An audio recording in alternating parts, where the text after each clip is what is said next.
Selamat datang di episode kedua Course Management Project Agile, dan kali ini kita akan membahas tentang analisis kebutuhan Agile.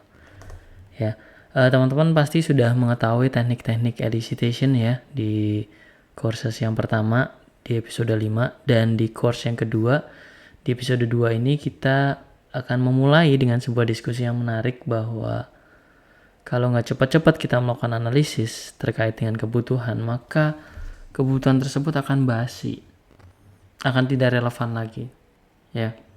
Sehingga kita harus mempersiapkannya agar cocok dengan time frame yang kita miliki. Nah, analisis kebutuhan Agile ini terbagi menjadi beberapa ya. Kita akan bicara analisis kebutuhan itu apa, ya. Kita kemarin sudah melakukan proses pemetaan ya di video sebelumnya ya.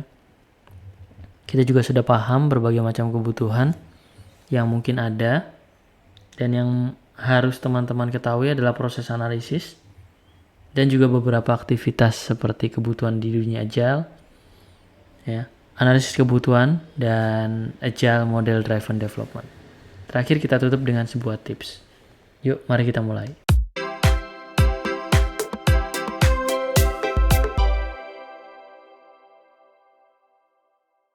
Kita akan sedikit mereview back analisis kebutuhan ya.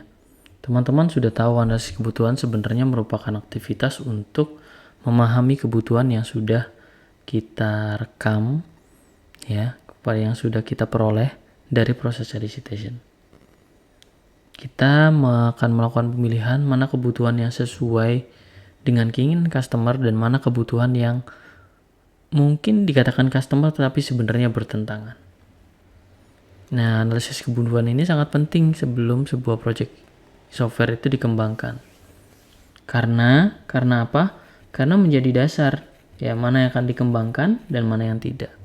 Jangan sampai ya pada saat kita mengembangkan sebuah software yang kita kembangkan ternyata tidak sesuai dengan kebutuhan yang real. Sehingga kita harus tahu dulu ada berapa macam sih kebutuhan yang real. Ya, secara sederhana kebutuhan real terbagi menjadi beberapa. Yang pertama kebutuhan bisnis. Misalnya kebutuhan bisnis itu meningkatnya pangsa pasar pada saat launching aplikasi web. Ada juga kebutuhan pengguna. Misalnya kebutuhan pengguna adalah memudahkan mencetak invoice pada saat banyak tagihan yang harus dikirimkan. Atau kebutuhan sistem. Misalnya sistem bisa melakukan proses pencetakan ya, atau bisa membangkitkan laporan ya, laporan keuangan secara efektif. Nah, macam-macam kebutuhan itu harus dipetakan dan dianalisis dengan benar. Dan selain itu juga kita mungkin memperoleh berbagai macam kebutuhan yang sifatnya komplement ya, atau sifatnya membantu dalam perancangan sistem. Seperti kebutuhan arsitektur, kebutuhan struktur, kebutuhan desain antarmuka, kebutuhan performa, kebutuhan perilaku dari aplikasi, dan sebagainya. Proses analisis secara umum bukanlah sesuatu yang rumit. Sebenarnya proses analisis adalah mengenal masalah, lalu fokus pada masalah tersebut, evaluasi, dan sintetis apa solusinya. Proses penyesuaian sintesis terhadap solusi bisa kita susun dalam pemodelan. Kita susun dalam spesifikasi, kemudian kita review bersama-sama. Jadi ada proses dokumentasi yang terstruktur yang menyebabkan proses analisis ini bisa dipertanggungjawabkan. Kalau kita bicara ruang lingkup Agile, proses kebutuhan di dunia Agile ini sedikit berbeda. Kenapa? Karena di Agile ini kebutuhan sifatnya dinamis, sehingga perlu dieksplorasi dan disesuaikan berdasarkan waktu. Bayangkan saja, saat ini butuh, mungkin besok tidak, ataupun sebaliknya. Yang paling penting di konsep Agile adalah adanya kebutuhan gambaran besar, ya. Dan setelah itu perlahan-lahan memenuhi kebutuhan yang detail. Jadi ada gambaran besar sistemnya dulu, flow sistem secara umumnya seperti apa, lalu didetailkan secara iteratif. Dan tentu saja Agile ini akan selalu selaras dengan strategi bisnis dan pengembangan sistem. Karena dia selalu berubah dan dapat mengikuti perkembangan zaman. Dalam menganalisis kebutuhan di dunia Agile, terdapat berbagai macam prinsip yang harus diterapkan. Apa saja sih caranya? Yang pertama adalah melakukan kolaboratif.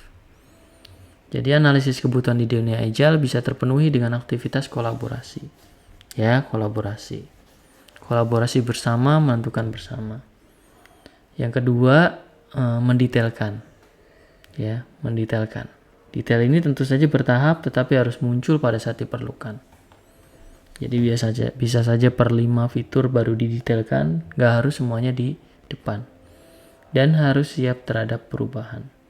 Ya, bisa beradaptasi dengan perubahan dan sebagainya. Umpan balik juga menjadi sesuatu yang penting di konsep analisis kebutuhan Agile.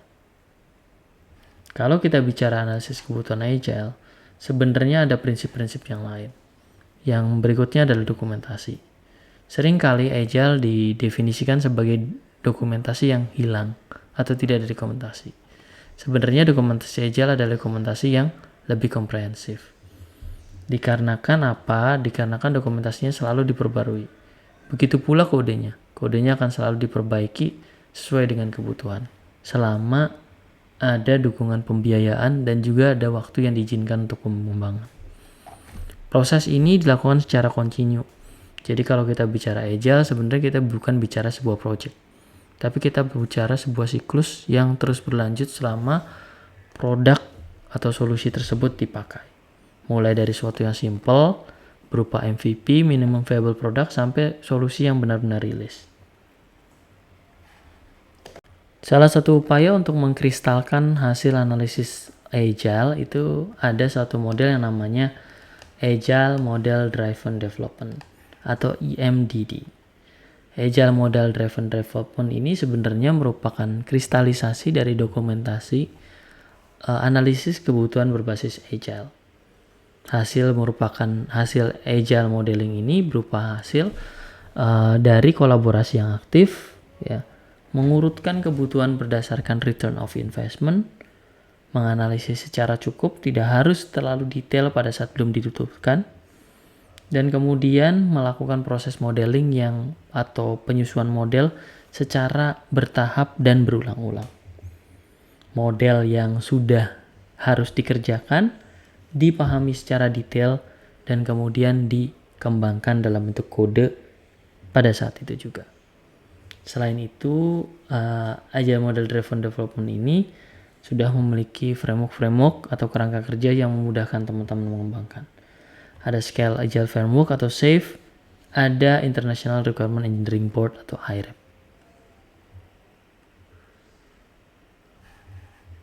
Beberapa tips yang perlu kita pahami untuk melakukan analisis berbasis Agile. Yang pertama adalah kita menganalisis hasil elisitasi dengan pendekatan yang unik.